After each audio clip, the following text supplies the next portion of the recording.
اللعين الرجيم بسم الله الرحمن الرحيم نحمده ونستعينه نستغفره ونشكره ونتوسل إليه ونتوكل عليه نصلي ونسلم على خيارته في خلقه حافظ سره ومبلغ رسالاته سيدنا ونبينا وشفينا ومولانا ومولى الثقلين جد الحسنين بالقاسم محمد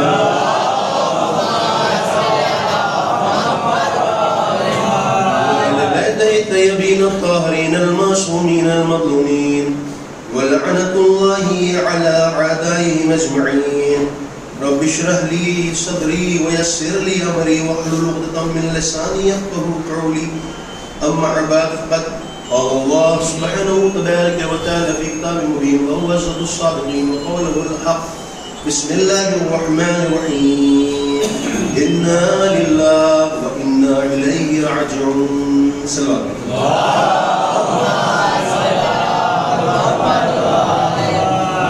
ایک مرتبہ سورہ حمد اور 3 مرتبہ سورہ توحید کی تلاوت فرما کے آپ اپنے تمام مرحومین کے لیے جملہ مومنین و مومنات مسلمین و مسلمات کے لیے بالخصوص صاحب خانہ کے تمام مرحومین کے لیے اور بالاخص اظہار حسین ابن مظہر حسین اور نفیس فاطمہ بنت نور الحسن صاحب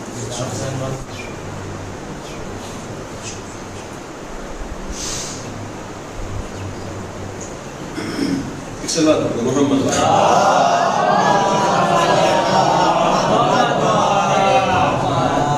نہیں پتا آپ لوگوں کو کتنی دیر سننے کا حوصلہ ہے. تقریباً 3 گھنٹے لگے آنے میں, کم سے کم 2 گھنٹے تو بنتے ہیں ہماری گفتگو کرنے کی. چھٹی ہے کہ اجازت رہے کسی کو, جب تھک جائیے گا تو 1-2 گھنٹہ پہلے بتا دیجیے گا باقی جو ہے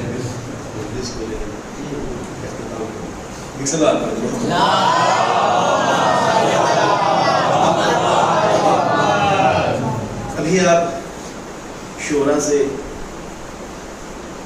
معراج کے حالات سن رہے تھے. اذان کا وقت بھی ہے, ایک صلاۃ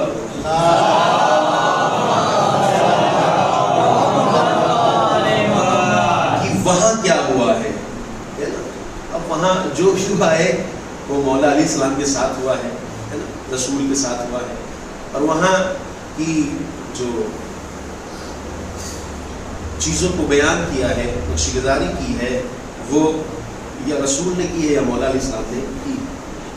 مسئلہ یہ ہے کہ ہم سب اس پہلو کو دیکھتے ہیں جہاں پہ مولا علیہ السلام کے فضائل ہیں, کمالات ہیں, لیکن معراج جہاں پہ ختم نہیں ہوتی ہے.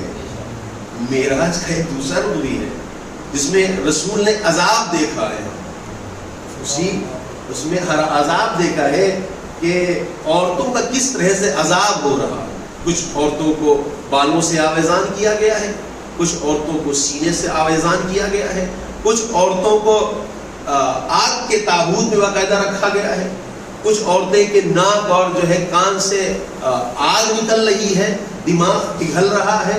اب اس میں رسول نے الگ الگ بتایا ہے کہ کس کا کیسا گناہ ہے اور کس نے کیا کیا ہے, اس کا یہ عذاب ہے.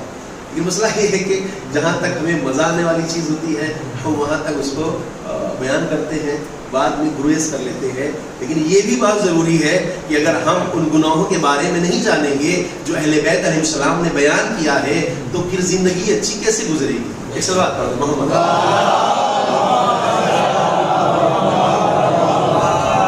شیعہ اور محب میں یہی فرق ہے, شیعہ اور محب میں یہی فرق ہے کہ شیعہ کہتے ہیں پیروکار کو جو اطاعت کرنے والا ہوتا ہے, اور محب کہتے ہیں محبت کرنے والے کو. محبت کرنے والا لازم نہیں کہ وہ اطاعت کرے, کوئی بھی ہو سکتا ہے.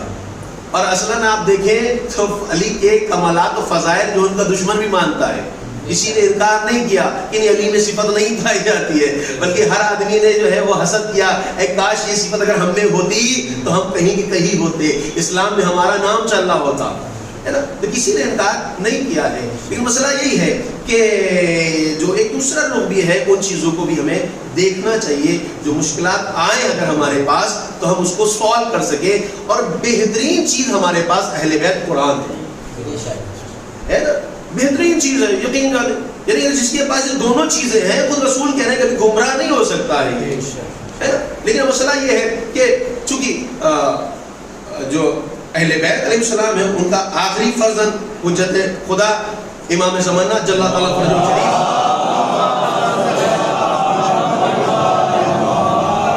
پردے غیب میں ہے, تو اس سے ہمارا کانٹیکٹ نہیں ہے کوئی, ہے نا. اس سے تم کیسے بتائیں کیا کریں مثلا. دوسری چیز جو بچتی ہے ہمارے پاس وہ ہے قرآن, ہے نہیں. ادھر حجت خدا بھی پردے غیب میں ہے, اور ادھر قرآن بھی ہمارے کیا پردے غیب میں رکھا ہوا ہے. لہٰذا ادھر اہل بیت سے بھی کوئی رابطہ نہیں ہے, ادھر قرآن سے بھی کوئی رابطہ نہیں ہے. تب ایسی صورت میں جو ہم چلیں گے تو کہاں جائیں گے؟ ایک بار ہم ضرور یہ سوچیں, اس چیز کی تب ملاحظہ کریں کہ جو راستہ اختیار کیا ہے ہم نے, وہ کتنا قرآن والا ہے اور کتنا اہل بیت والا ہے. صلوات پڑھیں محمد.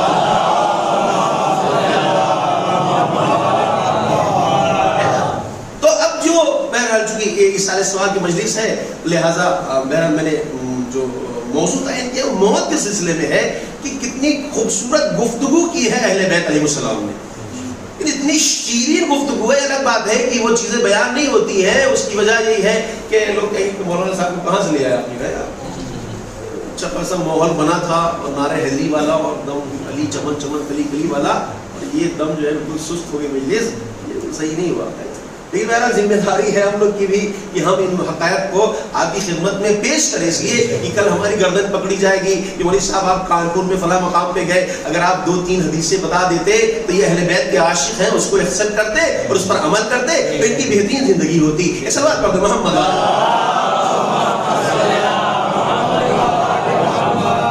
اب دیکھیے جب کسی کا انتقال ہوتا ہے تو ہم پہ ساختہ جو ہمارے زبان سے نکلتا ہے وہ کیا ہے؟ انا للہ و انا الیہ راجعون, یہی نکلتا ہے نا, اور کچھ نہیں نکلتا. یعنی کیا ہم نے اس کے اوپر توجہ دی ہے کہ جو ہم کہہ رہے انا للہ, مطلب سب بچہ بچہ جانتا ہے ہم اللہ کے لیے ہیں, اور اسی طرح پلٹ کے جانا ہے ہم ہیں اللہ کے لیے یا نہیں ہیں. انا للہ مطلب کیا ہم اللہ کے لیے ہیں, اور انا الیہ راجعون اسی طرح پلٹ کے بھی جانا ہے. اور ہم دیکھ بھی رہے ہیں, نہ یہ موت سین دیکھتی ہے, نہ سال دیکھتی ہے, نہ مکان دیکھتی ہے, نہ زمان دیکھتی ہے, کس حالت میں ہے, کس جگہ کے اوپر ہے. اصل یہ موت نہیں دیکھتی ہے. اگر اللہ کی طرف سے ہو گیا آرڈر تو پھر جانا ہے, بچ نہیں سکتا ہے نا. اب دیکھیں جناب نوح کی عمر کتنی تھی؟ جو قرآن لکھتا ہے کیا ہے 950 سال. یہ 950 سال تبلیغ کی تھی ان کی, باقی کتنی تھی وہ, ہے نا. لوگ کہتے ہیں سب 1000 سال تھی, کچھ 1500 سال تھی, لیکن جو قرآن نے لکھا ہے اس کو 950 سال لکھا ہے. آپ سوچیں 950 سال ہے. اور جب ملک الموت ان کے پاس آئے, ہے نا, جناب اسرائیل, تو کہنے لگے چلیے آپ کا وقت آ گیا ہے. کہنے میں اتنی جلدی 950 سال گزار کر کے ابھی ان کو لگ رہا ہے کہ یہ بہت کم زندگی گزارا ہے. تو جناب جو ہے اسرائیل کہتے ہیں کہ وہ آخری زمانے میں کہ جہاں لوگوں کی عمر 70 سال ہوگی, 60 سال ہوگی, 80 سال ہوگی, تو وہ کیا کریں گے کہ اگر ہماری عمر 60 سال, 70 سال, 80 سال ہے تو ہم پوری عمر اللہ کے سجدے میں گزار دیں گے. صلوات پڑھنا محمد. 950 سال کے بعد کہہ رہے اتنی جلدی. اور ہم لوگ اب جیسے جیسے زمانہ جو ہے بڑھتا جا رہا ہے ویسے ویسے عمریں چھوٹی ہوتی چلی آ رہی ہیں. ابھی دیکھ کتنے جوان لوگ بیچارے سنیا سے چلے گئے. کسی نے تصور کیا تھا کہ صاحب یہ جو ہے سنیا چلا جائے گا لڑکا, یہ بچہ نہیں, لیکن ہاں جانا ہے ہمیں, ہے نا. کل نفس ذائقۃ الموت ثم الینا ترجعون. پھر یہاں اللہ کہہ رہا ہے ہر نفس کو ذائقہ موت چکھنی ہے, پھر تم میری طرف واپس آ جاؤ گے. مسئلہ یہ ہے کہ اب یہ بتائیے کہ اگر ہم کہیں جاتے ہیں, مثلا امریکہ جانا ہے, لندن جانا ہے نا, کینیڈا جانا ہے, تو کیا پہلے سے وہاں کی انکوائری ہم رکھتے ہیں یا بس ایسے ہی منہ اٹھا کے چل دیتے ہیں؟ کیا کرتے ہیں؟ پہلے سے انکوائری رکھتے ہیں صاحب کیا لباس ہونا چاہیے, کہاں جائیں گے, کیسے جائیں گے, کس سے ملیں گے, کہاں رکنا ہے, کہاں ٹھہرنا ہے, کہاں کھانا ہے, کہاں سروس ہے, تمام چیزیں پہلے سے ہی. ابھی گیا نہیں ہے, یہ ابھی گھر ہی میں بیٹھا ہوا ہے, لیکن کئی مہینے پہلے سے پلاننگ کرنا شروع کر دیتا ہے, اور جب وہاں جاتا ہے تو پھر اس کو کوئی پرابلم نہیں ہوتی, اس لیے کہ پہلے سے ہی اس نے پلاننگ کر رکھی ہے, مقدمہ سازی کر رکھی ہے. لیکن عجیب بات ہے کہ یہ شخص جو انگلینڈ جا رہا ہے, جو کینیڈا جا رہا ہے, یہ کچھ وقت کے لیے جا رہا ہے, اس کے بعد واپس آ جائے گا. لیکن ہم جہاں ہمیشہ کے لیے جا رہے ہیں وہاں کے بارے میں اطلاع نہیں رکھتے کہ کیسی قبر ہوگی, کیسا اندھیرا ہوگا, کون مونس ہوگا, کون ہماری ہمراہی کرے گا, کہاں سے کھانا ملے گا, کیسی سواری ہوگی, کہاں روکا جائے گا, کیسے جائیں گے, کون سے کن لوگوں سے ملاقات ہوگی. یہ سلوات پڑھ دے محمد.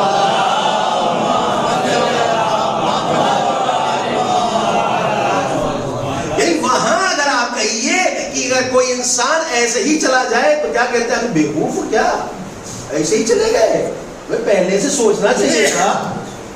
اور یہاں کے لیے جہاں ابدی زندگی ہے وہاں کے لیے ہم نے کبھی سوچا نہیں ہے کیا ہوگا وہاں کی, کیسی روح نکلتی ہے, کیا کہتا ہے اس کی روح نکل رہی ہوتی ہے, کیسے پتا چلے گا, یہ کون بتائے گا.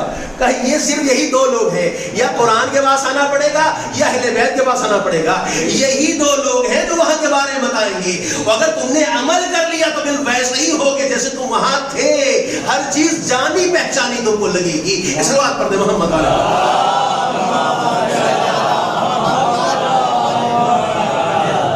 مسئلہ یہی ہے کہ موت جو ہوتی ہے وہ کس طرح سے ہوتی, موت ہے کیا چیز ہے.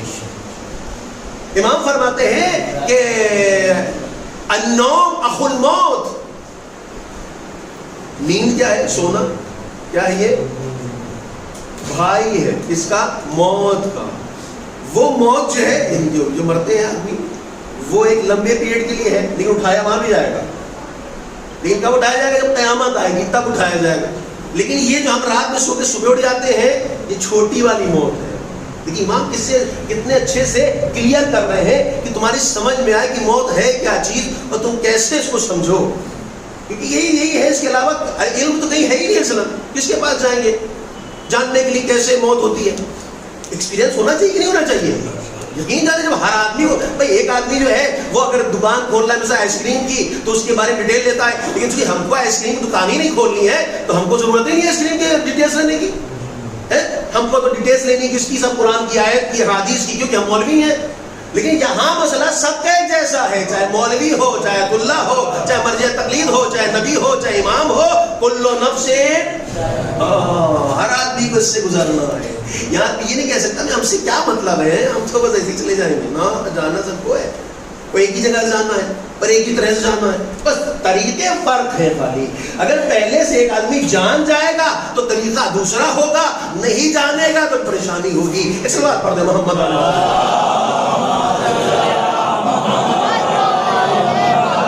امام نے بتایا آسان لفظوں میں کہ موت کسے کہتے ہیں, کہتا بالکل جیسے تم سوتے ہو یہی تمہاری موت ہے.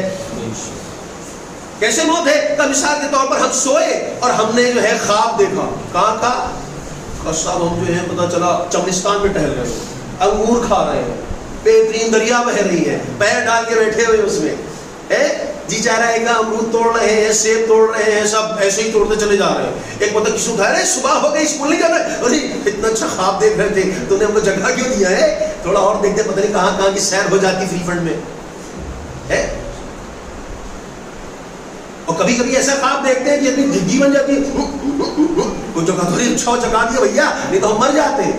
یعنی پتا چلا کہ جو انسان کے اوپر گزرتی ہے وہ جسم نہیں ہوتی بلکہ وہ اس کی روح ہوتی ہے.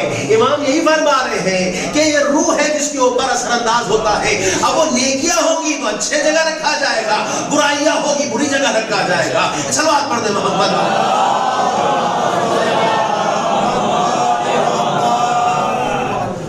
لہذا ہمیں امام نے بتایا کہ وہ کیسی ہوتی ہے. اچھا آپ دیکھیں کہ انسان کو اللہ نے 3 چیز سے پیدا کیا ہے نا. کتنی چیز سے پیدا کیا ہے؟ 3 چیز. کون کون سی ہے وہ؟ ایک جسم ہے, ایک روح ہے, ایک نفس ہے. یہی تو ہے نا, اس کے علاوہ تو نہیں ہے. روح کے لیے کیا کہا کہ قل الروح من امر ربی، روح کیا ہے؟ امر الہی ہے نا. نفخت فی روحی، یعنی ہم نے اپنے روح کو پھونکا، یعنی ہم نے اس میں جو ہے وہ پھونک ماری، یہ روح ہے. نفس کے لیے کیا ہے؟ کل نفس ذائقۃ الموت، ہر نفس کو موت کا مزہ چکھنا ہے. پتہ چلا نفس الگ ہے اور روح الگ ہے. روح ذائقہ نہیں چکھتی ہے بلکہ نفس ذائقہ چکھتا ہے. اب سوچے روح کیا ہے؟ قل الروح من امر ربی ہے. اچھا یہ روح ہے کہاں بدن میں؟ کہاں پائی جا رہی ہے؟ کوئی بتا سکتا سب یہاں روح ہے یہاں روح ہے؟ نہیں بتا سکتا، اس لیے پورے میں روح ہی ہے. اس روح کا نکلنا ہی موت ثابت ہوتی ہے. اب سوچیں جب یہ امر الہی ہے جس کی وجہ سے انسان زندہ ہے، تو جو اولی الامر ہو وہ اگر دنیا میں نہ ہو تو کیسے دنیا زندہ رہے گی؟ صلوات پڑھتے محمد والے.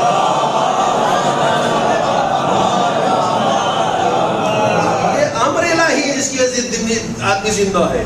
جو اولی الامر ہے کیسے ہو سکتا ہے کہ یہ دنیا باقی رہے؟ بغیر اولی امر کی دنیا باقی نہیں رہ سکتی. لہذا اس کو آسان طریقے سے جوان بیٹھے بچے ہیں تاکہ ان کو سمجھایا جا سکے کہ کس طرح سے یہ موت ہوتی ہے نا. اب دیکھیے آپ نے دروازے دیکھے نا، دروازے کھڑکی دروازے ہے نا، دروازے میں چوکھٹ بازو لگے ہوتے ہیں. یہ دروازہ اور چوکھٹ بازو کو ایک سپورٹ کرتا ہے. اسے کیا کہتے ہیں؟ کیا بولتے ہیں؟ قبضہ. ہاں قبضہ بولتے ہیں، قبضہ بولتے ہیں. یہ سپورٹ کرتا ہے. اس سے اس قبضے کو اگر آپ کھول دیجئے تو یہ اس سے آپ سمجھے، یعنی جو جسم ہے ہمارا وہ کیا ہے؟ چوکھٹ ہے، اور جو قبضے ہیں وہ کیا ہے؟ نفس ہے، اور جو دروازے ہیں وہ کیا ہے؟ روح ہے. یعنی ادھر جہاں قبضے کھلے وہاں روح نے ساتھ چھوڑ دیا. یہی بتایا جا رہا ہے کہ دیکھو اپنے نفس کو جتنا زیادہ تم پاک پاکیزہ رکھو گے اتنا ہی تمہارے لیے فائدہ ہے. صلوات پڑھ دے محمد.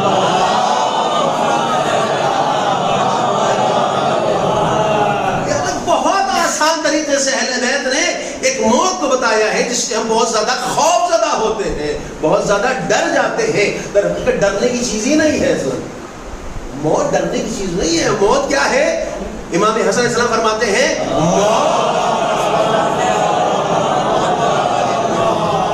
موت پل ہے، ایک جگہ سے دوسری جگہ انتقال کا، ادھر سے ادھر چلے گے بس، یہ ہے موت. یہ بعض روایتوں میں آیا ہے کہ جس طرح سے پھول سے خوشبو نکلتی ہے ویسے ہی اللہ روح نکالتا ہے. بعض روایتوں میں آیا ہے کہ روح بعض اوقات ایسی نکلتی جیسے زندہ بکری کی کھال اتاری جائے. یہ بھی ہے، دونوں ہے. لیکن وہ جو پھول کے مانند ہے وہ کیا ہے؟ کہ وہ یہ ہے کہ اگر انسان قرآن و اہل بیت کی تعلیمات پر عمل کرتا ہے تو اس کی موت ایسی ہے جو شہد سے زیادہ شیریں ہے. اور اگر اس سے ہٹ کے گفتگو اور اس سے ہٹ کے جو ہے وہ بات کرتا ہے، عمل کرتا ہے، تب اس کی موت سخت ہے. اب دیکھیں ایک بچہ اگر پڑھ رہا ہوتا ہے نا، اسے کیا کہتے ہیں؟ سب آگے چل کے تم بہت ترقی کرو گی، وہی ترقی کرتا ہے. پڑھنے والا بچہ ہی جو زحمت کر رہا ہے، مشقت کر رہا ہے، جس ٹائم اس کا کھیلنے کا اس ٹائم بیچارہ بچہ پڑھ رہا ہے، وہی بچہ آگے چل کر کے بہترین زندگی جیتا ہے. اب چاہے کھیلے چاہے جو کرے کوئی پریشانی اس کو نہیں ہوتی ہے. لیکن ایک بچہ جو نہیں پڑھ رہا ہوتا ہے وہ بیٹا پڑھو ہے نا، بزرگ جس کہتے ہیں نہیں پڑھو بیٹا، ہم کو دیکھو ہم کہیں نہیں پہنچ پائے ہیں، بہت سخت ہے زندگی، اگر نہیں پڑھو گے تو بڑی دشوار ہو جائے گی زندگی. یعنی یہ کہنا اس کو ڈرانا ہے، یہ کہنا اس کو ڈرانا ہے یا نہیں، متوجہ کرانا ہے کہ سنبھل جاؤ تاکہ تمہاری زندگی اچھی ہو جائے. بس یہی اہل بیت علیہ السلام ہے اور یہ قرآن ہے. وہ کہتا ہے کہ اگر تم نے اس دنیا میں قرآن و اہل بیت کے اعتبار سے زندگی گزاری ہے تو یاد رکھو تم آگے چل کے بہترین زندگی گزارو گے. اگر اس کے اکارڈنگ زندگی نہیں گزری ہے تو سختی ہے، پریشانی ہے. صلوات پڑھ دے محمد.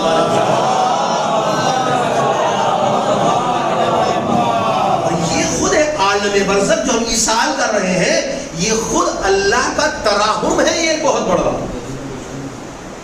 کہ اللہ بند کر سکتا تھا کہ صاحب ہم نے تم کو خالی مہلت دی زندگی بھر کی، تم نے 60 سال 70 سال 35 سال 25 سال میں جو کیا وہی قابل قبول ہے، بس اس کے بعد تم کچھ نہیں کر سکتے. نہیں، اللہ نے کہا نہیں، اللہ کا ایک عالم برزخ بنا ہو اس کے لیے.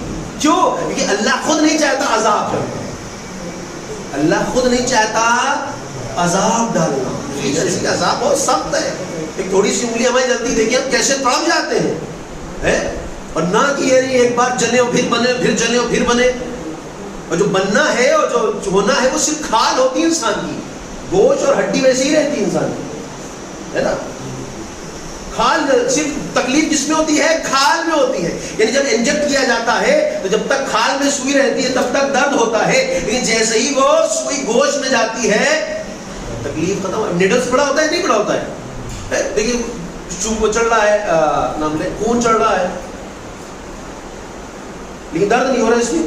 لیکن ہاں جب اندر سوئی جا رہی تھی تب درد ہو رہا تھا. یعنی پتا چلا کہ جو عذاب ہے وہ کیسا ہے, کھال کے جلنے کا ہے, گوشت اور ہڈی کے جلنے کا نہیں ہے. صلوات پڑھ دو محمد.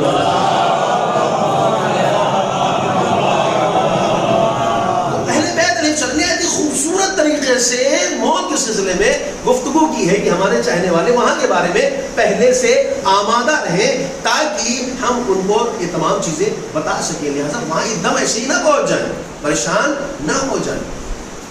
لہٰذا ہمیں کیا کرنا ہے, کہ تم کو آسان موت چاہیے. دیکھیے کون بتا رہا ہے, امام جعفر صادق علیہ السلام.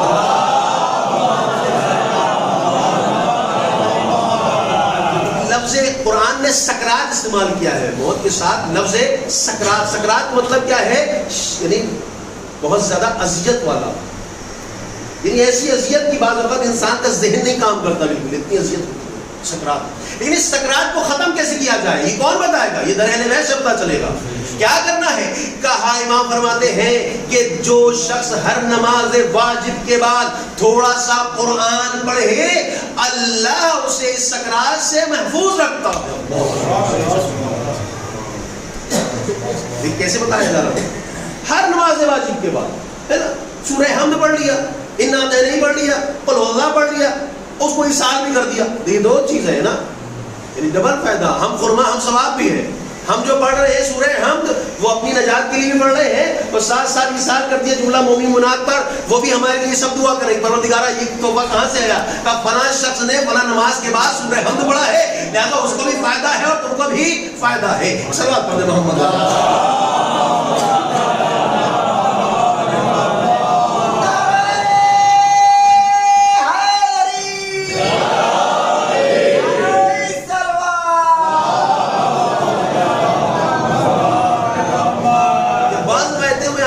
رسول اکرم صلی اللہ علیہ وآلہ وسلم ارشاد فرماتے ہیں کہ جو شخص اول وقت نماز پڑھتا ہے, جو شخص اول وقت نماز پڑھتا ہے, جناب ملک الموت اس کو باقاعدہ دیکھتے ہیں, اور جب اس کی روح قبض کرنے آتے ہیں تو امام رسول فرماتے ہیں پہلے اس سے کلمہ پڑھواتے ہیں پھر اس کی روح قبض کرتے ہیں. اول وقت نماز. اب اس سکرات سے اگر ہم کو بچنا ہے, دیکھیے اہل بیت نے بتا دیا ہے, سیدھی سی بات ہے. اب جو بچہ پڑھے گا وہی کامیاب ہوگا, دعاؤں سے تو کام نہیں چلے گا نا. مثلا ہم سب سے کہیں ہمارے لیے کعبے میں دعا کرو ڈاکٹر بن جائیں, تو بن جائیں گے ڈاکٹر, بنے گے ڈاکٹر ہیں. آپ لوگ کنفیوز ہیں کیا, نہیں بنیں گے, پڑھنا پڑے گا. ہاں پڑھیں اور کہیں اب دعا کرا جائے, ہاں تب فائدہ ہے. اہل بیت کب فائدے مند ہے, جب ہم اس پر عمل کریں, ہاں تب یہ وہاں کہیں گے کہ تمہارا چاہنے والا ہے, چھوڑو ہٹاؤ, ارے تھوڑی بہت تو لفظیں ہو ہی جاتی ان کو آنے دو. پتہ چلے ایک دم سناٹا ہی, بالکل کچھ لکھا ہی نہیں اس کے اندر, پورا کورا پیپر لیے چلے جاتے ہیں ہم. آپ مولا بھی دیکھیں کہ بھائی یہ آخر بات کیا ہے, تم کہاں کے چاہنے والے ہو, کیسے چاہنے والے ہو, کچھ تو کرتے بھائی, کچھ نہیں کیا تو کیسے تم کو نکالا جائے یہاں سے. اسی لیے اہل بیت بتا رہے ہیں کہ وہاں کے لیے تم آمادگی کرو, تیاری ہو. بقیہ تو ہم دیکھ ہی لیں گے, لیکن تم کچھ تو کرو, تمہارا پیپر پورا خالی نہیں ہونا چاہیے. ایسا بات پڑھتے محمد والے.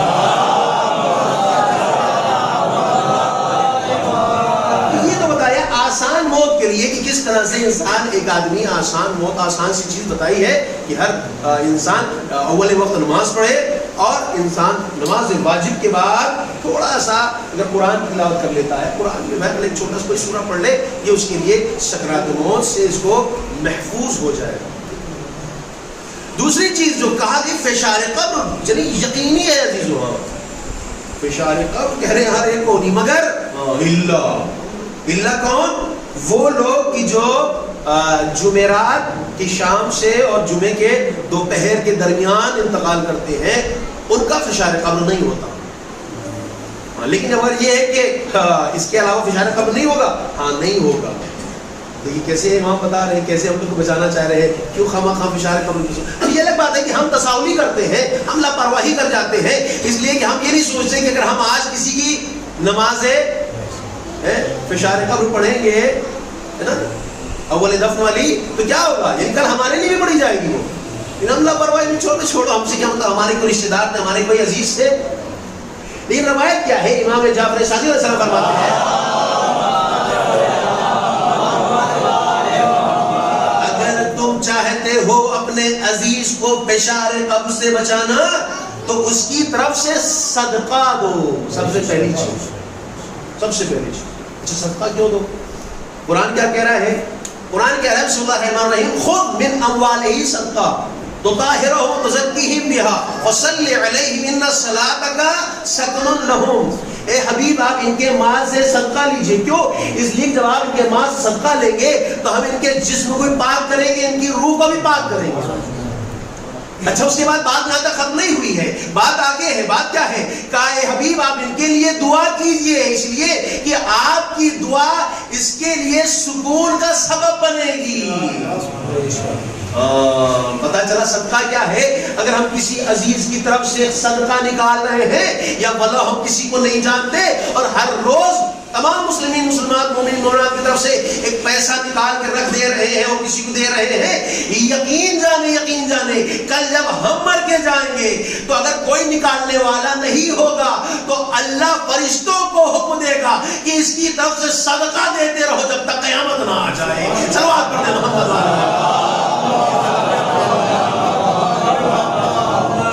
پہلی چیز کیا ہے؟ صدقہ، اہم ہے مسئلہ۔ لیکن کہا کیا جاتا ہے آپ لوگ نماز پڑھ دیجیے گا 2 رکعت، سورہ حمد اور آیت الکرسی، پہلی رکعت میں، دوسرے میں سورہ حمد اور 10 مرتبہ انا انزلنا، یہ جو ہے وہ۔ اچھا تو یہ فرق کیا ہے؟ دونوں میں فرق ہے۔ صدقہ دینے میں کیا فرق ہے اور نماز پڑھنے میں کیا فرق ہے؟ فرق ہونا چاہیے کہ نہیں؟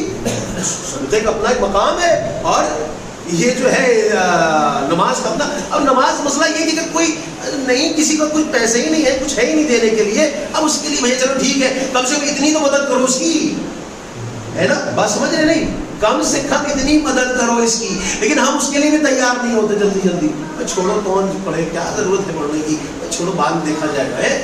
ہم لاپرواہ ہو جاتے ہیں، لیکن یہ لاپرواہی کل ہمارے لیے بھی لاپرواہی بن جائے گی۔ جیسے انگلش میں کہتے ہیں ٹٹ فار ٹیٹ، جیسے کو تیسا، حل جزاء الاحسان الا الاحسان۔ تم احسان کرو گے تو بدلے میں بہتر احسان تمہارے ساتھ ہوگا، لہذا ہمارے اختیار میں ہے۔ ان ہداینا السبیل اما شاکرا و اما کفورا، ہم نے تمہاری ہدایت کر دی ہے، اب چاہے تم شکران نعمت کر کے اس کو انجام دیتے چلے جاؤ اور چاہے کفران نعمت کر کے اس کو ختم کرتے چلے جاؤ۔ ایک سب بات پڑھتے محمد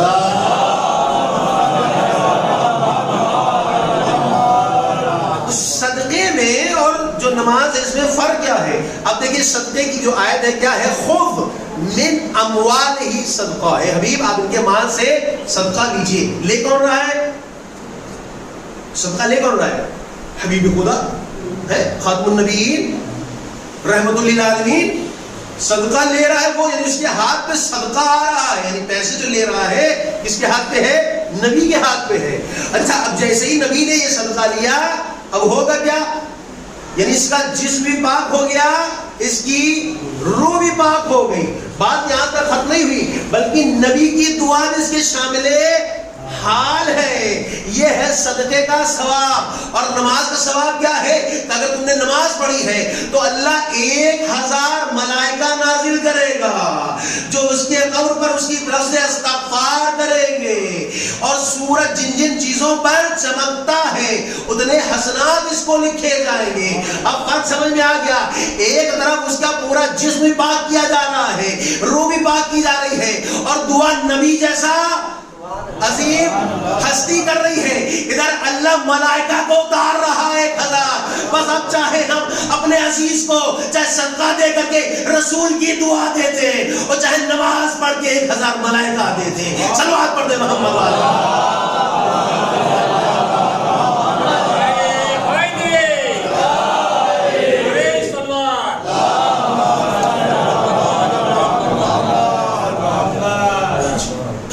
ٹائم دیکھ لوں کہ بہت زیادہ نہ ہو جائے, نہیں تو کہیں لوگ مولانا صاحب نے بہت لمبا پڑھ دیا ہے, لیکن زیادہ نہیں ہوا ہے. اب کو زیادہ لگ رہا ہے, نہیں لگ رہا ہے نا؟ اچھا ہے, نہیں لگے تو اچھا, سامنے کھڑی نہیں ایک سوال پڑھ دو.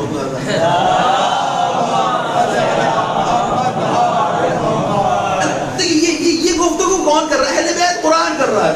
تم لوگ سمجھو بڑے عظیم تم لوگ ہو, تم اہل بیت کے چاہنے والے ہو, ہے نا, کہ جن کے رتبے ہیں سوا ان کو سوا مشکل ہے. ہاں, ہر آدمی ہر کام نہیں کر سکتا. ایک مولوی صاحب اگر ہو اور چوراہے کے اوپر چائے پی رہے ہو کھڑے ہو کر کے, ابھی آپ جتنے سب لوگ کیا کہیں گے, دیکھو فوٹو کھینچ لو واٹس ایپ پہ چلاتے ہیں, ہاں مولوی صاحب چاہے گناہ کر رہا ہے کوئی نہیں, کیونکہ شان نہیں ہے مولوی صاحب کی. اب ہم اہل بیت کے چاہنے والے ہیں تو اسی اعتبار سے اپنی شان بھی رکھنا پڑے گی. صلوات پڑھتے محمد والے.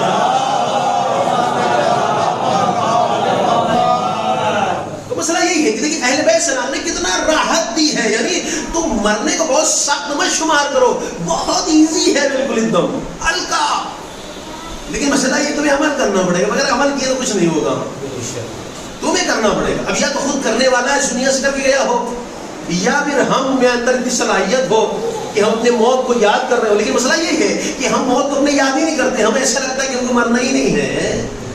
اب نہیں پتا آپ کیا ہوتا ہے, لیکن نارملی قبرستان میں ہوتا کیا ہے کہ آدمی باتیں کرتا رہتا ہے ادھر ادھر. فور بھائی کب آئے, لڑکی شادی ہوئی کہ نہیں ہوئی, وہ سب جگہ قبریں ہیں, کچھ سمجھ بھی نہیں آ رہا ہے. یہی پکار نہیں بھیا تھوڑے دن بعد آؤ کسی جگہ کے اوپر, سمجھ نہیں رہے ہو تم. ہاں, لیکن ہم کیا کر رہے ہیں, لڑکی کی شادی ہوئی کہ نہیں ہوئی, اور لڑکی کو جاب لگی کہ نہیں ملی, اور تم کب آئے ہو, کیا ہوا, کیسا ہوا, کیونکہ پتا ہے. امام فرماتے ہیں ملعون ہے وہ شخص جو قبرستان میں جا کے مسکرائے, ملعون ہے شخص. امام فرماتے ہیں تم پر لازم ہے, اب یہ واجب نہ سمجھ لیے گا, واجب ہے نا, واجب یعنی ہونا ہے, لیکن یعنی قریب پہ ہاں واجب ہے, 99.99% ہے کہ تم جو بھی دنیا سے گیا ہے ان سب کے لیے استغفار کرو, دعا کرو, تاکہ اس کی مشکلات حل ہو. اور ہم اپنے آپ گفتگو لگے پڑے, اپنے ہی راز اور نیاز کو بتا رہے ہیں. تمہارے پیٹ میں درد ہوا کہ نہیں ہوا, اور شوگر تمہاری کیسی ہو, تمہارے بائی پاس کا آپریشن کیا کہ نہیں کیا. تم اپنے پریشانی میں, بیچارہ وہ پریشان ہے. کون جو دنیا سے گیا ہے وہ کیا کہہ رہا ہے, وہ کیا کہہ رہا ہے, یا ولدی ویا اقربائی ویا امی ویا اخی اتوجہ الینا. اور کہہ رہا ہے, مرنے والا کہہ رہا ہے کہ بھئی تم لوگ آپس میں باتیں جو کر رہے ہو نا, یہ مت کرو, بلکہ میری طرف توجہ دو. اے میرے بیٹو, تیجے چکر مت پڑو بھی کہ کیا پکے گا اور کیا کھایا جائے گا اور کس کو بلایا جائے گا. نہیں, ابھی وقت ہے ہماری دعا کے لیے. ابھی تلاش نہ کرو کس مولوی کو بلانا ہے, نہیں, ابھی تمہارا ہمارے لیے دعا کرو کہ پروردگار ہمارے والد پر یا ہماری ماں پر یا ہمارے بھائی پر یا جو اس عزیز گیا ہے اس پر اپنی رحمت نازل فرما. امام صادق فرماتے ہیں اگر 40 لوگ اگر اس کے لیے دعائیں خیر کرتے ہیں تو اللہ کہتا ہے ان کے تمام گناہوں سے غضب نظر کر کے ان کی دعا قبول کر کے اس کو پاکیزہ کر دیتے ہیں. صلوات پڑھ دیں محمد.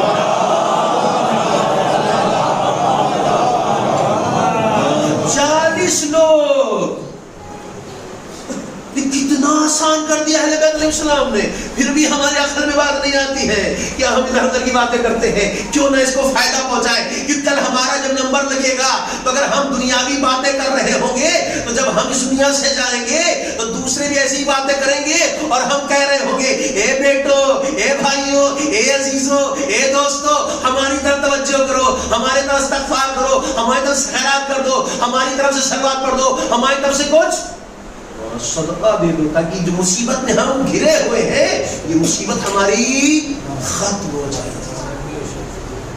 کتنا آسان بنا دیا ہے، پھر بھی ہم توجہ نہیں دیتے، نہیں دیتے عزیزوں۔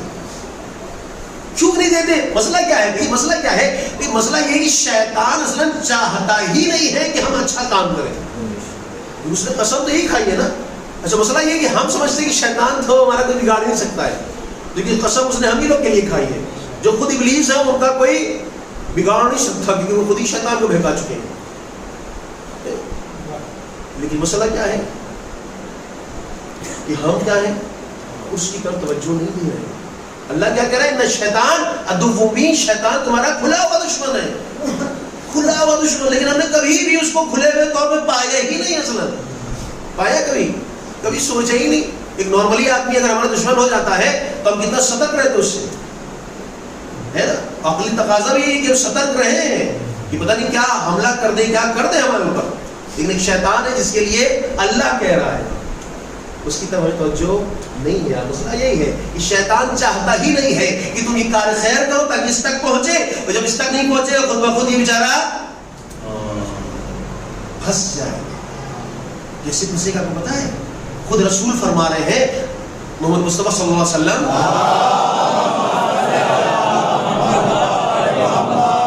کہ المیت کالغریق، مرنے والا ڈوبنے والے کی طرح ہوتا ہے۔ مرنے والا کیسا ہے؟ ڈوبنے والے کی طرح۔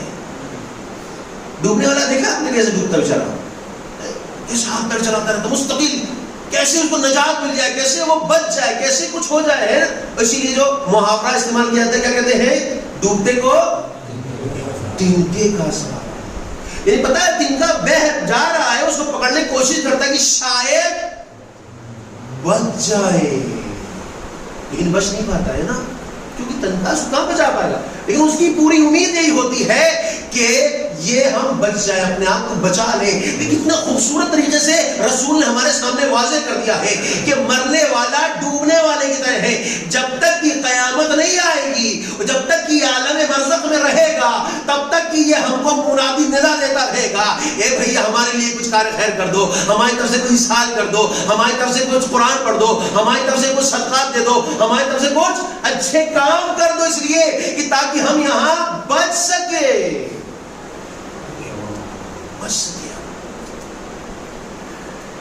اب اگر ہم نے پتہ چلا ہم نے 40واں کیا، اس کے بعد سیدھے سیدھے کہاں پہنچ جاتے ہیں؟ کہاں پہنچ جاتے ہیں؟ برسی پہ آ جاتے ہیں۔ مطلب اس کو اتنی دیر میں ضرورت اب نہیں رہ گئی ہے، نہیں ضرورت ہے، اس کی ریکارڈنگ تو ضرورت ہے، اس کی ضرورت کب سے شروع ہو جاتی ہے؟ تو جیسے ہی اس کی روح نکلی ویسے ہی اس کی ضرورت شروع ہوگی، ایسے ہی اس کی ضرورت شروع۔ اس لیے کہا جاتا ہے وہاں پر نجس لوگ نہ جائیں، وہاں پر نور ہونا چاہیے، خوشبو ہونی چاہیے، وہاں پہ بیٹھ کے قرآن کی تلاوت کی جائے، وہاں رویا نہ جائے، ہاں وہاں رونا نہ چاہیے، اس کو اس پر زور نہ دے بہت زیادہ۔ اس لیے خود پریشان ہوتا ہے، یہ مضطرب ہوتا ہے کہ آخر ہمارے ساتھ کیا کہ اس کو پتا نہیں ہے، ابھی اس کو معلوم ہی نہیں کہ ہم مر گئے ہیں۔ جیسے ہم نے بتایا نا کہ بالکل ایسا لگتا ہے جیسے انسان خواب میں دیکھتا ہے، ویسے ہی یہ سوچ رہا ہوتا ہے۔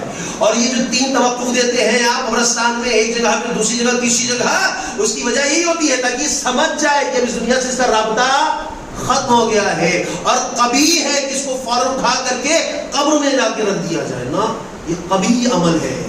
لہٰذا 3 جگہ اس کو وقت دیا جاتا ہے تاکہ یہ بالکل آمادہ ہو جائے کہ اب خوبصورت طریقے سے اہل بیت بتا رہے ہیں ہمیں کہ اگر تم کرو گے تو کل تمہارے ساتھ بھی یہی ہوگا، آج تم غافل رہو گے تو کل تمہارے لیے بھی عمل نہیں ہو سکتا۔ اب ہم سوچیں کیا کرنا ہے، اور ہمارے گھر دادا، سگڑ دادا، نگڑ دادا، نانا جتنے ہیں، ہم کے لیے کیا کرتے ہیں؟ ایک سوال ہے یہاں کے اوپر۔ جب چھٹی ہوئی بس، جب ان کا انتقال ہوا تبھی 40واں برسی ہوئی، اور آج ہماری گردوں پہ ان کا کوئی حق نہیں ہے، حق نہیں ہے، حق ہے، کیونکہ کل تو ہم بھی نگر دادا سگڑ دادا بنیں گے نہیں بنیں گے، جب تک قیامت نہیں ہے تب تک نسلیں چلتی رہیں گی۔ اگر آج ہم یاد رکھیں گے تو کل آنے والی نسلیں ہمیں یاد رکھیں گی ہم. اور آج ہم اگر یاد نہیں رکھیں گے تو کل ہم کو بھی کوئی یاد نہیں رکھے گا. اب جس پیڑ کی آپ زیادہ سیوا کرتے ہیں ہے نا, زیادہ پانی دے رہے ہیں آپ, جو ہے اس کو گڑائی کر رہے ہیں, کھاد ڈال رہے ہیں, وہ کیا ہے, وہ کیا ہے کہ وہ زیادہ پھل دیتا ہے, وہ پھل زیادہ دیتا ہے. اور ایک پیڑ وہ ہو جس کو آپ بالکل لاپرواہی کریں, وہ کیا کرے گا, کچھ دن تک پھل آئیں گے, پھر دھیرے دھیرے پھل کم آنا شروع ہو جائے گا اور خراب کھانے لگیں گے. یہی انسان کی زندگی بھی ہے. جتنا زیادہ تم محنت مشقت کرو گے, جتنا زیادہ تم جو ہے نبی کی تعلیمات پر عمل کرو گے, اتنا زیادہ اچھے پھل نکلیں گے. اور جتنا تم لاپرواہ ہوگے ویسے ہی تمہارے آئندہ کے پھل ہو جائیں گے. تو سیدھی سی بات ہے, یہاں پہ 2-4 کی بات ہے کہ امام محمد باقر علیہ السلام یہی فرما رہے ہیں,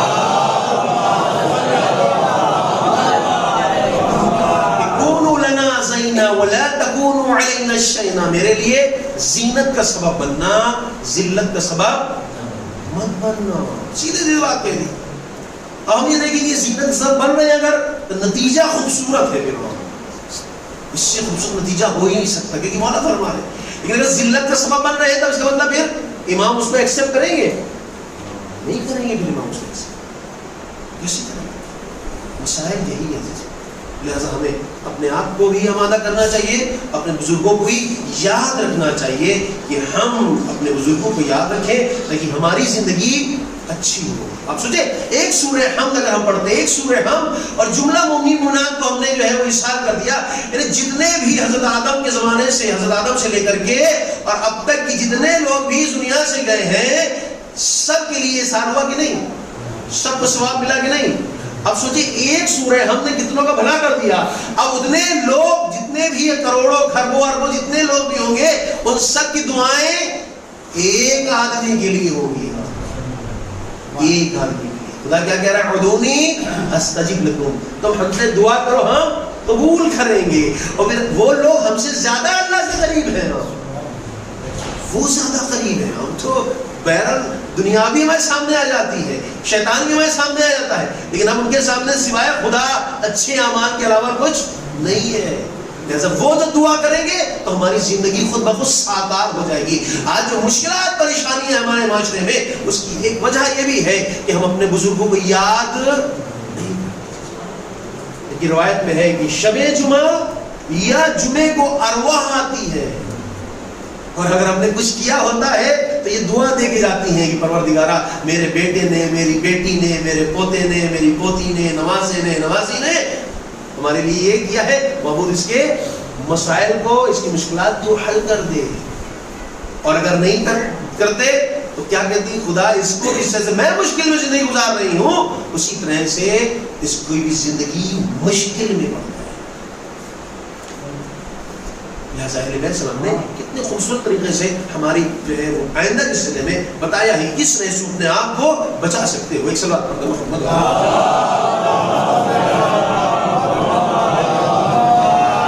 لہٰذا جو آپ نے دیکھا ہوگا کہ جریدتین رکھا جاتا ہے, 2 لکڑیاں رکھی جاتی ہیں جو مردے کے بغل میں رکھی جاتی ہے, ایک جو ہے وہ کفن کے اندر رکھی جاتی ہے اور ایک کفن کے باہر رکھی جاتی ہے. یہ کیوں رکھی جاتی ہے, تاکہ مردہ جو ہے اٹھ کے بیٹھ سکے. ایسا نہیں ہے, ایسا نہیں ہے, یہ بیچارہ لیٹا ہے, لیٹے ہی رہے گا, یہ تھوڑی اٹھتا ہے, جیسا ہے ویسے ہی رہے گا. اس کا فلسفہ کیا ہے, یہ کون بتائے گا؟ یہ ہے نبی علیہ السلام. جو کچھ چیزیں ہماری یہاں غلط رائج ہو جاتی ہیں تو اسی میں ہم کو جو ہے وہ سمجھ میں آتا ہے کہ صاحب کی اٹھنے کے لیے, جبکہ ایسا نہیں ہے. امام جعفر صادق صلی اللہ علیہ وسلم ہیں یہ لکڑی جو رکھی جاتی ہے اس لیے رکھی جاتی ہے کہ یہ جب تک کی ہری رہتی ہے تب تک اللہ اپنی رحمت نازل کرتا ہے. اٹھنے کے لیے نہیں رکھی جاتی ہے. کب تک؟ جب تک یہ لکڑی ہری رہتی ہے تب تک یہ رحمت نازل ہوتی ہے. دیکھیے خدا کس طرح سے ہم کو بچانا چاہ رہا ہے. اب ہم کو نہیں پتا, ہم سوچ رہے ہیں کہ لکڑی اس نے رکھی کہیں اٹھ کے بیٹھ سکے. در حقیقت ایسا نہیں ہے. حقیقت کیا ہے؟ حقیقت یہ ہے یہ لکڑی تب تک اللہ رحمت نازل کرے. خود اللہ نہیں چاہتا کہ عذاب نازل کرے. حتیٰ ایک شخص رسول خدا صلی اللہ علیہ وسلم اور کہتا ہے کہ یا رسول اللہ میں اپنے چاہتا ہوں کہ اپنے باپ کے ساتھ کار خیر کروں, نیکی کروں, تاکہ اللہ اس کی قبر پر رحمت نازل کرے.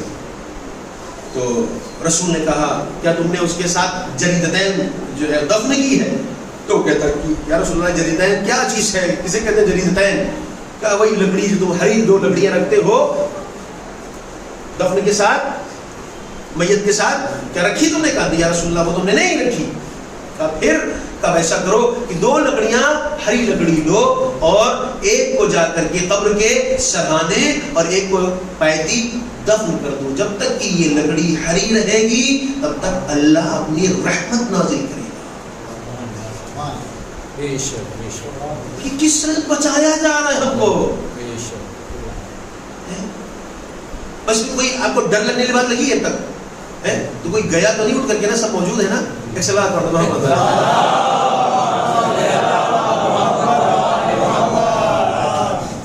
یہی ہے کس طرح سے بچایا جا رہا ہے. کیا بچوں بھائی تم اہل بیت تم نے دامن پکڑا ہے تو کچھ تو فائدہ اٹھاؤ. ہم یہاں چھوٹے چھوٹے نیتاؤں کا فائدہ اٹھاتے نہیں ہے کہ چلو بھیا کچھ مل ہی جائے, کچھ ہو جائے گا. اللہ مولا کہ نہیں بھیا تم ہمارے پاس آئے ہو, فائدہ اٹھاؤ بھائی. اپنی زندگی کو فالتو گزارے دے رہے ہو ایسے ہی. دنیا بھی تم سنوارو, آخرت بھی سنوارو. کرنا کیا ہے؟ کچھ نہیں کرنا ہے تمہیں. چھوٹی چھوٹی چیزیں اس کو انجام دینا ہے بس. یہ اہل بیت اسلام جو فرما. یہ آپ نے دیکھا ہوگا کہ جو قبر پر پانی ڈالا جاتا ہے, بہت واقعہ یہ تمام چیزیں بہت چیزیں معاشرے میں بہت غلط رائج ہے. اس کا بھی اصول نہیں پتا کہ یہاں پہ کیسے پانی ڈالتے ہیں, لیکن اس کا جو اصل اصول وہ یہ ہے کہ جو پانی ڈالنے والا ہے اس کا چہرہ قبلے کے رخ ہونا چاہیے, سینہ پورا قبلے کے رخ ہو, اور وہ سرہانے سے پانی ڈالے گا بالکل کنٹینیو, اس کی دھار نہیں ٹوٹنی چاہیے. یہ نہیں کہ ہم جو ہے وہ پھڑوے کو پانی ڈال رہے ہوں, پھڑوے سے دھار ٹوٹ ہی سکتی ہے, دھار نہیں ٹوٹنی چاہیے. ادھر سے آپ پانی ڈال رہے ہو, گھڑے ہو, گھڑا ہو یا بالٹی ہو یا جو بھی چیز ہو, ادھر سے سرہانے سے ڈالیں آپ پائتی, اس کے پائتی سے لے آئیں سرہانے, اور پھر بچا ہوا پانی بیچ میں ڈال دیں. اب امام فرماتے ہیں یہ پانی جو ڈالا ہے تم نے, اس کی وجہ یہ ہے کہ جب تک کہ یہ قبر تر رہے گی, جب تک کہ یہ قبر بھیگی رہے گی, نم رہے گی, تب تک اللہ فرشتوں کو نازل کرتا رہے گا, اپنی برکتوں کو اور رحمتوں کو نازل کرتا رہے گا. اور پھر امام صاحب فرماتے ہیں کہ نور علی نور, بہترین چیز یہ ہے کہ اگر یہ پانی سورہ تکاثر کا ہو, سورہ ملک کا ہو, اور یہ پانی اس میں دم کیا گیا ہو تو یہ اور اچھا ہو جاتا ہے. اس لیے کہ جیسے ہی اس پانی پر ان آیتوں ان سوروں کو تلاوت فرماتے ہیں اور دم کر کے ڈالتے ہیں, اللہ اس کی قبر کو وسیع کر دیتا ہے. اللہ اس کی قبر کو وسیع کر دیتا ہے. اب دیکھ کتنی تنگ قبر ہوتی ہے. یہ بیچارہ جو اندر اترتا ہے اسمائل فارم کہنے کے لیے, ہلانے کے لیے, اس سے پوچھیں اتنا سخت ہوتا ہے واقعی, اس کی بیٹھ نہیں پتا صحیح سے. لیکن اس کو تم کو چوڑا کرنی ہے, اللہ نے مولا نے بتایا ہے. اب سیدھی بات ہے, تم اگر ہمارے ماننے والے ہو تو بالکل چوڑی کر سکتے جتنا چاہو. آج ہم دیکھیں پراپرٹی کھڑی کرتے نہیں کھڑی کرتے, غلط بات ہے بھائی, غلط بات نہیں ہے بھائی. اگر جائز طریقے سے پراپرٹی ہم بنا رہے ہیں کیا بات, اچھی بات ہے. تو کیا اس قبر کو بھی ہم وسیع کر سکتے ہیں, بڑا کر سکتے ہیں؟ کیوں نہیں کر سکتے بھائی, تھوڑی سی محنت کرنا پڑے گی. اور عجیب بات ہے کہ روایت میں ہے کہ جب تم اپنے عزیز و قریب کی قبر پر جاؤ, اس بوتل میں ایک پانی بھر لو کہ جس میں یہی سورہ ہو, سورہ تکاثر و سورہ ملک, اور جب جاؤ تو اسی طرح تم ڈالو, تو جب تک کہ یہ پانی رہے گا اس قبر پر, پھر اللہ اس پر رحمتیں اور برکتیں نازل کرتا رہے. یہی وجہ ہے کہا گیا ہے کہ ہر ہفتے کا مطلب یہ ہے کہ ہر شب جمعہ یا جمعے کو تم قبرستان جاؤ اور جا کر کے ایک سورہ حمد کی تلاوت کرو. ایک سوال پڑھ دو محمد.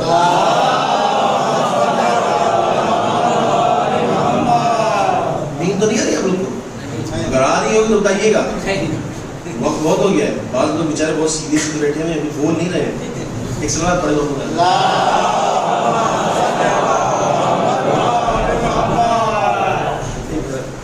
کیا کیا جائے, اپنی ذمہ داری بھی ہے. کتنی اچھی باتیں ہیں مثلا نے بتائی ہیں. اب یہ فضیلت مولا کی بات ہے, یہ فضیلت ہے. کون بتائے گا اچھا ایسی باتیں بتائیں؟ کہیں نہیں ملیں گی یہ ساری باتیں, آپ کو کسی جگہ نہیں ملیں گی.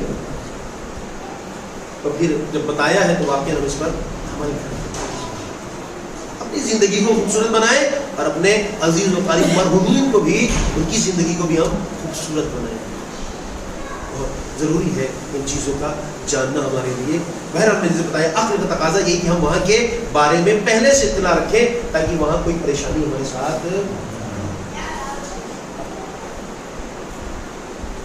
چونکہ اس سال سوال مجلس ہی کیا تھا, بہرحال ہم نے سوچا کہ گفتگو کی جائے کچھ اس لحاظ سے تاکہ اس چیز کو ہمارے جو جوان ہیں, بزرگ سب جانتے ہی ہیں, ہمارے جو بچے ہیں جیسے کچھ مثلا جریدین کے بارے میں تھا کہ نہیں ان کے بیٹھتا ہے مثلا, اس ٹائپ سے یہ وہ اہمیت کا دلیل ہے. ایک دو چیز اور آپ کی خدمت پیش کرو, اس کے بعد پھر اپنے مسائل ایک سوال پڑھ دیں.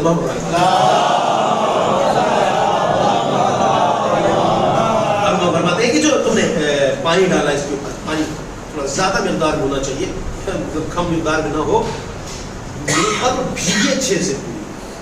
اب ان کا بھیگنا بہت ضروری ہے, نہیں کہ تم نے جو ہے ڈونگے میں پانی لے کر ڈال دیا ایسے کر کے, نہیں, بلکہ کافی مقدار میں پانی ہو جس سے قبر تر ہو جائے. سمجھ گئے فلسفہ کیا تر ہونے کا؟ فلسفہ کیا تر ہونے کا وہ خود امام جعفر صادق سلام فرما رہے ہیں کہ جب قبر تیار ہو جاتی ہے تو کیا کرتے ہیں, کیا کرتے ہیں ہم لوگ؟ انا انزلنا کی تلاوت کرتے ہیں. اب امام فرماتے ہیں, اب بات ہے کہ بعض اوقات جو ہے انسان بہت ہلکے سے اپنے ہاتھ کو رکھتا ہے تاکہ ہاتھ گندا نہ ہو, اس کا کان دھوئے گا بیچارہ, ناخون مٹی بھر جائے گی, چھوڑو ہٹاؤ اتنا ہی کر لو, کہ یہ ٹھیک نہیں ہے, یہ صحیح نہیں ہے. امام کیا فرما رہے, دیکھیے طریقہ کیا ہے امام کا, ان کا فلسفہ بھی سمجھے کیا ہے. امام کیوں فرما رہے, امام کہہ رہے ہیں کہ انگلیوں کو کھولو, انگلیوں کو کھولو اور اس انگلیوں کو قبر میں داخل کرو اندر. یعنی جتنا زور ہو سکے اتنا زور لگاؤ, اس لیے جتنی زیادہ یہ انگلیاں اندر جائیں گی اتنی دیر تک یہ نشان باقی رہے گا. چھوٹنے کے بعد یہ نشان باقی رہے گا, اور جب تک یہ نشان باقی رہے گا تب تک اللہ اس پر اپنا کرم کرتا رہے گا, لطف کرتا رہے گا. پھر یہاں تک بات ہوئی, تو اور آگے ایک چیز بیان کرتا چلو. اب نہیں پتا یہاں کے اوپر آپ لوگ جو ہے وہ کیسے پڑھتے ہیں سورہ فاتحہ انا انزلنا, لیکن مسئلہ یہ ہے کہ جو امام فرماتے ہیں یہ انا انزلنا صرف اور صرف کمر تک پڑھنا ہے, کمر کے نیچے نہیں جانا ہے. ہم لوگ جہاں چاہتے ہیں بیٹھ جاتے, جلدی سے نکلنا ہے, ہم کو ٹائم ہی نہیں ہے ہمارے پاس, بیوی فون آ گیا بس ہے نا.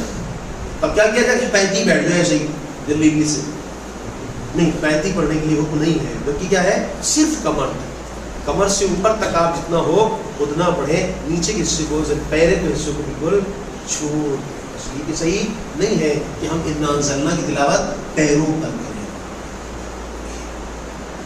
یہ اہل بیت اسلام ہے کہ کچھ ہم عمل انجام میں دیتے ہیں, اس میں بھی بعض اوقات گڑبڑ ہو جاتی ہے, اس میں گڑبڑ ہو جاتی ہے. اس کی گڑبڑ کی وجہ یہ ہے کہ بہرحال یہ ہم لوگ کے پاس سارا دوش جاتا ہے کہ ہم لوگ جو ہے صرف اور صرف خالی ان فضائل کو پڑھتے ہیں جس میں ہمیں مزہ آتا ہے, جس میں ہمیں کچھ کرنا نہیں پڑتا. جس میں ہمیں کرنا پڑتا ہے اس کے اندر جو ہے تھوڑی مشکل پیش آتی ہے, لہٰذا آدمی بچتا ہے. لیکن یہ چیزیں بھی بہت ضروری ہے. بہت مسائل ہیں جو بہرحال چھوڑ رہا ہوں, میں دیکھ رہا ہوں آپ لوگ بہت زیادہ تھک گئے ہیں اور مجھے بھی نکلنا ہے. پھر اگر یہ ابھی دعا کریے گا کہ بہت زیادہ ٹرافک نہ ہو, 3 گھنٹہ آنے میں لگ گیا تھا. لہذا یہ گفتگو تھی کہ ہم اپنے آپ کو آمادہ کریں اور زیادہ سے زیادہ نالج گین کریں اور نالج کو اکٹھا کریں کہ صاحب ہم کیسے بچ سکتے ہیں ان مراحل سے. ورنہ سب کو ہے, کوئی چھوٹ کے نہیں جانے والا ہے. لہٰذا وہاں کے لیے ہم اپنے آپ کو بھی تیار کریں, اپنے بچوں کو بھی تیار کریں, اپنے اہل و عیال کو بھی تیار کریں. اب دیکھیے آسان سی چیز میں بتا دوں, اس کے بعد پھر ربط مسائل ہے. اور وہ جو اگر موت کے لیے تیار کے لیے ضروری یہ ہے کہ ہمارا جو توحید کا کنسپٹ ہے وہ کتنا کلیئر ہے. اگر توحید کا کنسپٹ کلیئر ہے تو موت یاد رہے گی. اگر توحید کا کنسپٹ کلیئر نہیں ہے تو پھر موت یاد نہیں رہے گی. اور توحید کا کنسپٹ کلیئر نہیں ہے تو پھر امام زمانہ بھی یاد نہیں رہے گے. یہ دو چار کی بات ہے. توحید اور ولایت ایک دوسرے کے اگر توحید صحیح ہے، یہی وجہ آپ جو گزشتہ تاریخ اٹھا کے دیکھیں ان کی توحید صحیح نہیں تھی، لہذا امام وقت کے مد مقابل کھڑے ہو گیا. اگر توحید صحیح ہوتی تو کبھی امام وقت کے مد مقابل کھڑے نہ ہوتے. آج ہمارا امام پردے غیب میں ہے عزیزو، لیکن ہم آمادگی نہیں کر رہے، اپنے آپ کو تیار کر رہے ہیں اور نہ اپنے بچوں کو ہم بتاتے ہیں. ہمارا بچہ IPL جو ہو رہا تھا ہے نا، اس کے ہر جو ہے وہ کھلاڑی کے بارے میں جانتا ہے نا، ہر کھلاڑی کے بارے میں جانتا ہے کہ کون سے کھلاڑی نے کتنے چوکے مارے، کتنے چھکے مارے، اور کس کا سکسیسفل ریکارڈ ہے نا، کہاں کا رہنے والا ہے اور کیا ہے. لیکن اگر آپ اس سے پوچھئے کہ امام زمانہ کے بارے میں کچھ جانتے ہو، تب پھر ہو سکتا ہے 4 اشعار سنا دے، لیکن امام کے بارے میں وہ بتانا اس کے لیے مشکل ہے. اور یہی آج مشکل ہے، کیونکہ ہم یہ سوچتے ہیں کہ امام جب آئیں گے تب آئیں گے، اب یہ تو اپنی زندگی جیو خالی. نہیں، ایسا نہیں ہے. من ماتا ولم یعرف امام زمانہ ہی ماتا میتتن جاہلیہ، جس نے اپنے زمانے کے امام کو نہ پہچانا اور اس دنیا سے اٹھ گیا، وہ جاہلیت کی موت مرتا ہے. اب اگر ہم اپنے آپ کو تیار کر رہے ہیں کہ بیٹا جمعہ جو نکل گیا ہے، یا آنے والے جمعے میں، اب پچھلے جمعہ جو نکلا اس میں امام نے ظہور نہیں کیا، جیسے آنے والا جمعہ ہے اس کے لیے ہم آمادگی کریں، غسل جمعہ کریں، اپنے بچوں کو بھی ہم نئے کپڑے پہنائیں، خود بھی نئے کپڑے پہنے اور خوشبو لگائیں. اس لیے اس کو بتائیں کہ بیٹا آج کے دن ہی امام ظہور کریں گے. ایسا نہ ہو کہیں ہم نے اس چیزوں کو نہ بتایا ہو اور امام کا ظہور ہو گیا ہو، اور چونکہ ہمارا بچوں کو نالج ہی نہیں ہے، لہذا وہ غافل ہو جائے اور دوسرے لوگ پہنچ جائیں، ہمارا بچہ گھر میں ہی رہ جائے. آمادگی کرنا پڑتی ہے ہر چیز کے لیے، بغیر آمادگی کی کوئی چیز نہیں. ضروری ہے کہ اگر موت اسی وقت ہم یاد کریں گے جب توحید کا کنسپٹ کلیئر ہو، تو جب توحید کلیئر ہوگی تو امام بھی ہم کو مستقل یاد رہنا چاہیے. مستقل ہے نا، مستقل. صبح میں بھی ہم مولا کو سلام کریں اور سونے سے پہلے بھی مولا کو سلام کر کے سوئیں. درمیان میں بھی جب آئے تو ہم مولا کو یاد کرتے رہیں، یا مہدی ادرکنی ولا تہلکنی. امام زمانہ آپ ہی مدد کرنے والے ہیں اور کوئی مدد کرنے والا میرا نہیں ہے. لیکن ہم دنیا سے مانگتے ہیں، ان سے مانگیں گے، ان سے مانگیں گے، لیکن نہیں مانگے تو اپنے امام زمانہ سے. اور مولا ہم کو ایک لمحے کے لیے چھوڑیے مت. اب دیکھیں رسول دعا کر رہے ہیں، اللہم لا تکلنی علی نفسی طرفۃ عینی، یہ پروردگارا مجھے ایک چشم زد کے برابر بھی اپنے سے غافل مت رکھنا. یہ رسول دعا کر رہے ہیں کہ اپنی یاد سے غافل نہ کرنا، اور ہم ہیں کہ امام زمانہ سے بالکل غافل ہیں.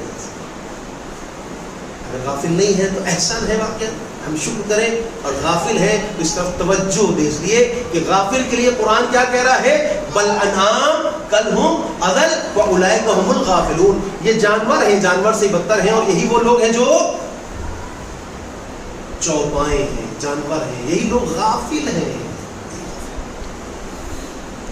لہٰذا مرحومہ کی اصالہ ثواب کی مجلس کتنا سب اکٹھا ہو گیا، کتنا آپ نے 40ویں کی مجلس ہے. واقعا کتنا سکون ملتا ہے ایک آدمی جب کسی کو تسلیت پیش کرتا ہے. امام فرماتے ہیں کہ اگر ایک جگہ سے شادی بلاوا ہو اور ایک جگہ پتہ چلے کسی کی موت ہو گئی ہے، تو جہاں موت ہوئی ہو وہاں جاؤ، جہاں شادی ہو وہاں مت جاؤ. امام فرماتے ہیں کہ صاحب خانہ کو اپنے سینے سے لگاؤ، اور اس کا بیٹا ہے سینے سے لگاؤ، بچی ہے اس کو سینے سے، اس کو پیار کرو، اس لیے کہ بہت تقویت دیتی ہے یہ. اور اللہ کہتا ہے کہ تم میرے بندے کو تم جو ہے وہ تقویت دے رہے ہو، لہٰذا اب ہم تمہیں تقویت دیں گے، ہم تمہیں طاقت دیں گے، ہم تمہیں خوشی دیں گے، تم ہمارے بندے کو خوشی دیں گے. لہٰذا بہت ضروری ہے کہ جہاں انتقال کی خبر ہو ہم وہاں پہل کریں، اور جہاں شادی ہو وہاں کے اوپر ہم نہ چلیں. کتنے لوگ ایک مرحومہ کی سائز، یہ کون ہے؟ یہ کنیز فاطمہ زہرا سلام اللہ علیہا ہے. خود نام آپ کا فاطمہ ہے. ایک اور فاطمہ بھی ہے نا، تو یاد ہے نہیں؟ وہ فاطمہ کون ہے؟ جو 18 برس کی ہے. 18 برس کی. تاریخ کہتی ہے کہ بڑھاپے کا ایسا عالم ہے کہ بال سفید ہو گئے. جھریاں پڑ گئی ہیں بدن میں. ڈنڈے اور عصے کا سہارا لے کر کے شہزادی چل رہی ہے. سخت ہے. یعنی ایک وہ بیٹی کی جو رحمت للعالمین کی بیٹی ہو, جس کی وجہ پوری کائنات خلق ہو, اس کے ساتھ مسلمان کیا برتاؤ کرے. کس طرح سے وہ سختیاں برداشت کی ہیں. ایک وجہ شرط کہتی ہے کہ اگر یہ سختیاں دن پر پڑتی تو رات میں تبدیل ہو جاتی, پہاڑوں پڑتی تو پہاڑ ریزہ ریزہ ہو جاتی. اب دیکھیے مولا علیہ السلام کتنے صابر ہیں. آپ دیکھیں کتنا صبر ہے واقعہ. ہر مرحلے میں صبر کیا ہے. کبھی مولا نے گریا نہیں کیا زور سے. دیکھیں کوئی تاریخ میں نہیں لکھا کہ مولا نے کبھی زور سے گریا کیا ہو. جناب محسن شہید ہو گئے سامنے, لیکن مولا علی علیہ السلام رو نہیں رہے. ظالم تماچا مار رہا ہے لیکن مولا رو نہیں رہے ہیں. مولا رو نہیں رہے ہیں. عجیب ہے. یعنی جہاں بچیاں رو رہی ہیں, جہاں بیٹے رو رہے ہیں, وہاں بچیوں کو سینے سے لگا کہتے ہیں بیٹا آہستہ آہستہ رو, اس لیے کہ کہیں دشمنوں کے کھانوں میں خبر نہ پڑا جائے. تمہاری ماں کی وصیت تھی کہ ہماری میت میں کوئی شامل نہ ہو. حدیث و تاریخ کہتی ہے کہ جناب زینب, ام کلثوم, امام حسنین ارے ہاتھوں میں آستین, دانتوں میں آستین دبا کے رو رہے تھے.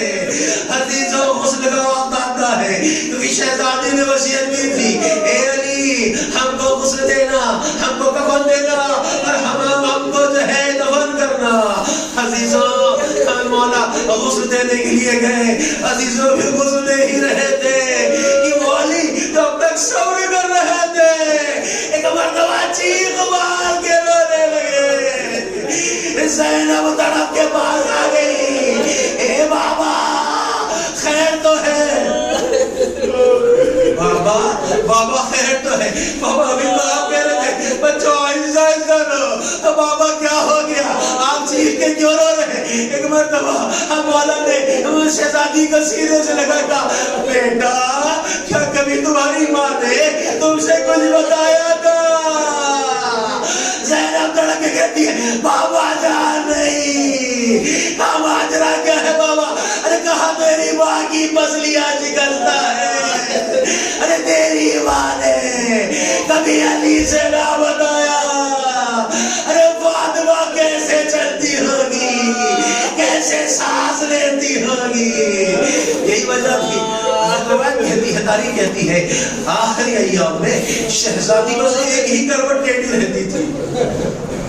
ایک ہی کروٹ ٹیڑھی رہتی. مولا نے پوچھا کہ بیوی آپ ایک ہی کروٹ ٹیڑھی رہتی ہے, دوسری کروٹ نہیں رہتی. کہتے علی ہم کو بہت سکون ملتا ہے. علی نے کہا یہی وجہ ہے. ارے پسلیاں ٹوٹی تھی, ارے کروٹ کیسے لیتی. غسل ہو گیا, کفن دے دیا تھا. بچوں کو بلایا جاتا ہے. ہمارے کیا ہے نا, ہمارے یہاں بچوں کو بلایا جاتا ہے. ہم اپنی ماں سے مل لو. ایک بچہ آتا ہے, زینب آتی ہے, ہم ماں کے پیروں کے پاس آتی ہے, گریا کرتی ہے, ہمیں کلثوم آتی ہے, گریا کرتی ہے. مولا حسن آتے ہیں, سینے سے لپٹ کے روتے ہیں. ایک مرتبہ دیکھو کیا حسین ہے جو ایک کونے میں کھڑے ہوئے ہیں. اے حسین بیٹا, ارے اپنی ماں کا آخری دیدار نہیں کرو گے. بابا نہیں, جب تک میری ماں مجھے پکارے گی نہیں تب تک حسین نہیں آئے گا. تاریخ کے لیے بندے کفن کھلے, دو ہاتھ مدار ہوئے, آواز آئی حسین میری آغوش میں آنا. میں کہوں گا ادھر حسین جناب شہزادی کے سینے سے لگ کے رو رہے ہیں. عزیزوں مولا نے تماچے نبھانے ہوگے, بہت پیار سے جدا کیا ہوگا, لیکن کربلا کے میدان میں 4 سالہ بچی سکینہ ہے, بابا کا سر ہے, شیور کا تازیانہ. اے بابا کچھ زخمی ہے, ہاتھ سے کوئی ڈبک رہا ہے, تماچے سے